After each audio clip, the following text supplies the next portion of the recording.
जय हिंद गाइस, एक बार फिर से स्वागत है आपका अचीवर लर्निंग के इस नए वीडियो में। इस वीडियो में हम बात करने वाले हैं इग्नू के BEVAE 181 क्वेश्चन पेपर की, जिसका एग्ज़ाम अगले 2 दिनों में है। तो उसके मैं आज सबसे मोस्ट इम्पॉर्टेंट क्वेश्चन लाया हूँ, जिसमें से आपको 90% तक क्वेश्चन आपके एग्ज़ाम में मिल सकते हैं। तो दोस्तों, ये हिंदी मीडियम की वीडियो है। इंग्लिश मीडियम की वीडियो मैं इसके पहले बना चुका हूँ और डाल चुका हूँ, आप उसको चैनल में देख सकते हैं जाके।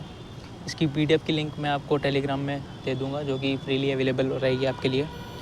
तो इस क्वेश्चन ये पेपर आपके एग्ज़ाम में आएगा, पर्यावरण अध्ययन पर योग्यता संवर्धन अनिवार्य पाठ्यक्रम। तो इसके मैं मोस्ट इम्पॉर्टेंट 1 से लेकर 50 तक के क्वेश्चन अभी लेके आया हूँ, जो आपके एग्ज़ाम में बहुत हेल्प करेंगे। तो बिना लेट किए स्टार्ट करते हैं वीडियो को। क्वेश्चन नंबर 1, निम्नलिखित में से कौन सा प्राकृतिक पर्यावरण है? ऑप्शन फसल के खेत, अभयारण्य, वन, पार्क। तो उसका जो सही आंसर है वो है option number 3, one. Question number 2, नियतिवाद डिटर्मिनिज्म की अवधारणा किसने विकसित की? Options Alexander von Humboldt, 2 Lucien Febvre, 3 Ellsworth Huntington. Question number 4, Friedrich Ratzel. तो इसका जो सही आंसर है option number Friedrich Ratzel. Option number 3, निम्नलिखित में कौन सा सतत विकास के 17 लक्ष्यों SDGs में शामिल नहीं है? ऑप्शंस जलवायु कार्रवाई, गुणवत्तापूर्ण स्वास्थ्य सेवा, गुणवत्तापूर्ण शिक्षा, लैंगिक समानता। तो इसका जो सही आंसर है गुणवत्तापूर्ण स्वास्थ्य सेवा। क्वेश्चन नंबर 4, समुद्र तल से डैश मीटर ऊंचाई पर जीवन संभव नहीं है, यानी कि समुद्र से कितने ऊपर जीवन संभव नहीं है? 9,000, 8,000, 7,000, 6,000। तो उसका सही आंसर है 9,000 मीटर ऊंचाई। 9,000 मीटर के ऊपर जीवन संभव नहीं है। क्वेश्चन नंबर 5, जलीय पर्यावरण में ट्रॉफिक स्तर 5 पर निम्नलिखित में कौन सा जीव पाया जाता है? ऑप्शंस प्लैंकटन, 2 छोटी मछली, 3 बड़ी मछली, 4 शार्क। तो उसका जो सही आंसर है option number 4, shark. Question number 6, जीवमंडल में सल्फर का मुख्य भंडार क्या है? ऑप्शंस मृदा एवं अवसाद, वायुमंडल, महासागर, जीवधारी। तो सही आंसर है मृदा एवं अवसाद। क्वेश्चन नंबर 7, पारिस्थितिक अनुक्रमण इकोलॉजिकल सक्सेशन में मध्यवर्ती समुदाय अवस्था को क्या कहा जाता है? ऑप्शंस घास समुदाय, शेर, मांस अवस्था, जीवधारी। तो इसका जो सही आंसर है ऑप्शन नंबर 2, शेर। क्वेश्चन नंबर 8, चींटीखोर आंटीटर विशाल उड़न गिलहरी तथा स्लॉथ किस प्रकार के वन में पाए जाते हैं?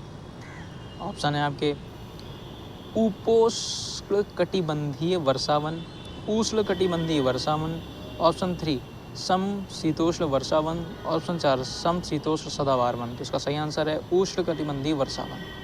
क्वेश्चन नंबर 9, ज्वारानदमुख इस्च्युअरी एक संक्रमण क्षेत्र है जो किसका प्रतिनिधित्व करता है? ऑप्शंस हैं आपके लवणीय जल का विशाल क्षेत्र, जीवों की कम संख्या, व्यापक आधार पर उच्च उत्पादकता, भौतिक पर्यावरण में कम परिवर्तनशीलता। तो इसका जो सही आंसर है वो है व्यापक आधार पर उच्च उत्पादकता, यानी ऑप्शन नंबर 3। क्वेश्चन नंबर 10 अप्रैल और जून के महीनों में तीव्र गर्मी तथा तेज शुष्क हवाओं वाला बायोम कौन सा है? ऑप्शंस हैं घास स्थलीय बायोम, वन बायोम, मरुस्थलीय बायोम, टुंड्रा बायोम। तो उसका सही आंसर है वो मरुस्थलीय बायोम। क्वेश्चन नंबर 11, निम्नलिखित में कौन सा जलीय जल राशि के तल पर रहता है? Options benthos, neuston, nekton, periphyton. तो इसका जो सही आंसर है वो option number 1, benthos. Question number 12, निम्नलिखित में कौन सा नवीकरणीय संसाधन है? कोयला, पेट्रोलियम, वन, प्राकृतिक गैस। सही उत्तर option number 3, one. Question number 13, वह प्रक्रिया जिसमें ठोस अवस्था का जल सीधे वाष्प में परिवर्तित हो जाता है कहलाती है? ऑप्शन वर्षण, प्रेसिपिटेशन, ऊर्ध्वपातन, सब्लिमेशन, वाष्पीकरण, इवेपोरेशन, या ऑप्शन 4 वाष्पोत्सर्जन, ट्रांसपिरेशन। तो उसका जो सही आंसर है ऑप्शन नंबर 2, ऊर्ध्वपातन यानी सब्लिमेशन। क्वेश्चन नंबर 14, निम्नलिखित में कौन सी भारतीय पारंपरिक जल प्रबंधन प्रणाली नहीं है? ऑप्शन जोहड़, बांस ड्रिप सिंचाई, स्प्रिंकलर सिंचाई, कुल्स। तो इसका सही आंसर है स्प्रिंकलर सिंचाई। क्वेश्चन नंबर 15, निम्नलिखित में कौन सा मृदा अपरदन को नियंत्रित करने का उपाय नहीं है? घास, झाड़ियाँ, वृक्ष लगाना। ऑप्शन 2 तट के किनारे चौड़ी दीवारों का निर्माण करना। 3 ढलान पर बड़े वृक्षों को हटाना। चेक डैम का निर्माण करना। इसका सही आंसर है वो है ढलान पर बड़े वृक्षों को हटाना। क्वेश्चन नंबर 16, निम्नलिखित में कौन सा वनों का पारिस्थितिक महत्व है? ऑप्शन, जीवन रक्षक औषधि उत्पाद उपलब्ध कराना, कागज निर्माण हेतु लकड़ी एवं बांस का गूदा उपलब्ध कराना, मृदा अपरदन को रोकना, अनेक जनजातीय समुदायों की आजीविका का समर्थन करना। तो इसका सही आंसर है वो है ऑप्शन नंबर 3, मृदा अपरदन को रोकना। क्वेश्चन नंबर 17, क्राउन फायर किस प्रकार के वन में लगती है? ऑप्शन, कटीले वन, सवाना वन, गर्म एवं आर्द्र प्रदेश के वन, ऑप्शन 4 सघन वन। इसका सही आंसर है ऑप्शन 4 सघन वन यानी कि डेंस फॉरेस्ट। क्वेश्चन नंबर 18, निम्नलिखित में कौन सा अधिनियम जनजाति एवं अन्य वनवासियों के अधिकार को प्राप्त कराता है? यानी कि ऑप्शन है इसके वन अधिकार अधिनियम 1986, वन अधिकार अधिनियम 2006, वन संरक्षण नियम अधिनियम 1986, वन संरक्षण अधिनियम 1988। इसका सही आंसर है वो है वन अधिकार अधिनियम 2006, ऑप्शन नंबर 2। आते हैं प्रश्न नंबर 19 में, जैव विविधता हॉटस्पॉट ऐसे क्षेत्र होते हैं जहां ऑप्शन उच्च स्थानिकता पाई जाती है, प्रजातियों की समृद्धि कम होती है, जैव विविधता कम होती है, या फिर वे निरंतर खतरे में नहीं होते। तो इसका ऑप्शन नंबर 1 है उच्च स्थानिकता। क्वेश्चन नंबर 20, भारत में निम्नलिखित में किसमें सर्वाधिक आनुवंशिक विविधता पाई जाती है? चाय, आम, सागौन, गेहूँ। जिसमें से हम सभी जानते हैं कि हमारा राष्ट्रीय फल है आम, जिसमें सबसे ज़्यादा आनुवंशिक विविधता पाई जाती है। तो इसका सही आंसर है ऑप्शन 2 आम।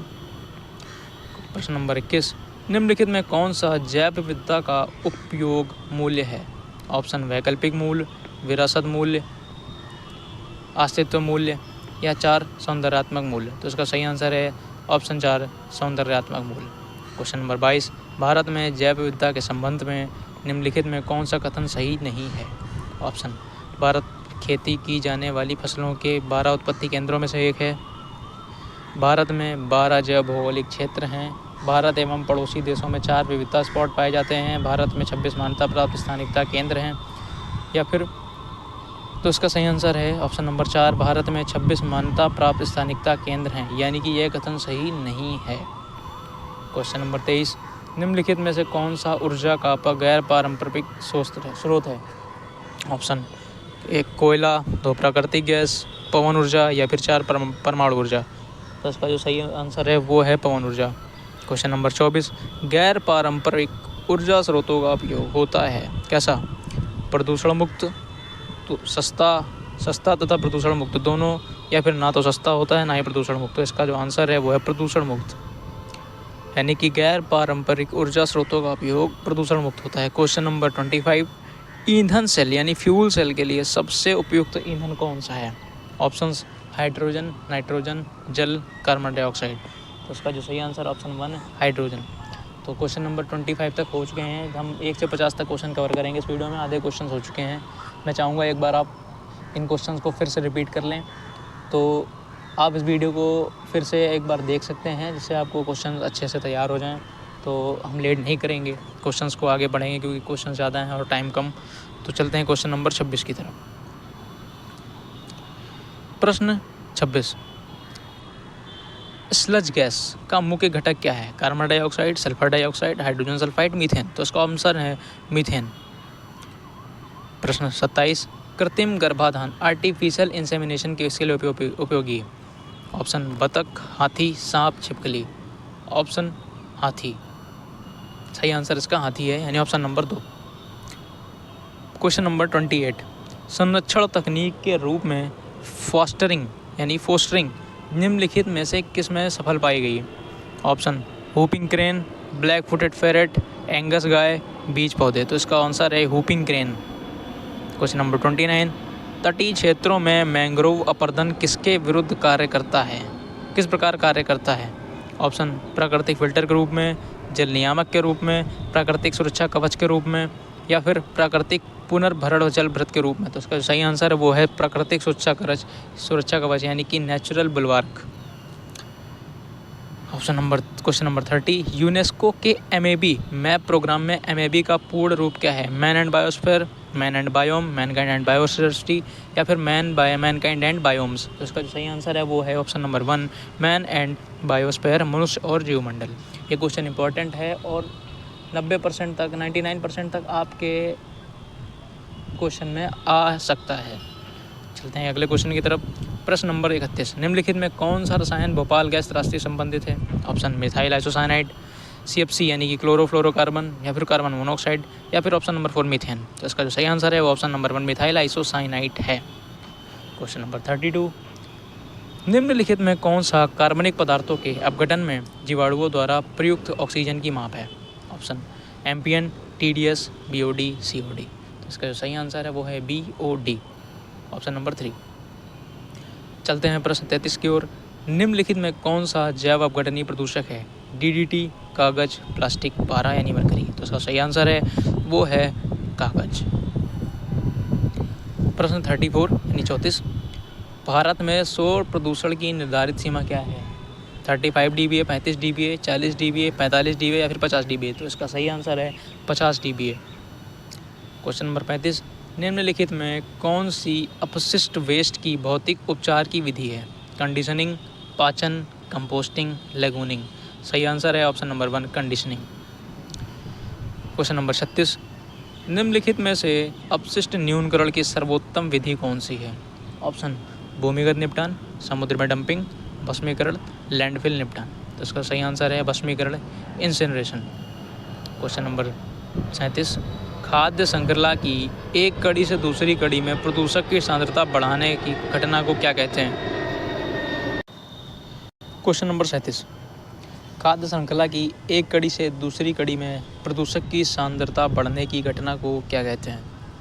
ऑप्शंस जैव अपघटन, जैव संवर्धन, जैव सांद्रण या जैव संचयन। तो इसका सही आंसर है ऑप्शन नंबर 2 जैववर्धन, बायो मैग्निफिकेशन। क्वेश्चन 38, 4 स्थान ABCD की वर्षा का pH मान निम्नलिखित है। अम्लीय वर्षा किस स्थान पर हुई? ऑप्शन A 5.5 यानी 5.5, B 6.2, C पर 6.5 और D पर 6.9। तो इसका जो सही आंसर है option number 1 A 5.5। Question number 39, ozone परत के संरक्षण के लिए अंतर्राष्ट्रीय दिवस कब मनाया जाता है? ये इंपॉर्टेंट क्वेश्चन है, मोस्ट इंपॉर्टेंट क्वेश्चन है, हर बार पूछा जाता है। तो इसका ऑप्शन है 25 मई, 5 जून, 16 सितंबर, 5 दिसंबर। तो इसका सही आंसर है वो है 16 सितंबर।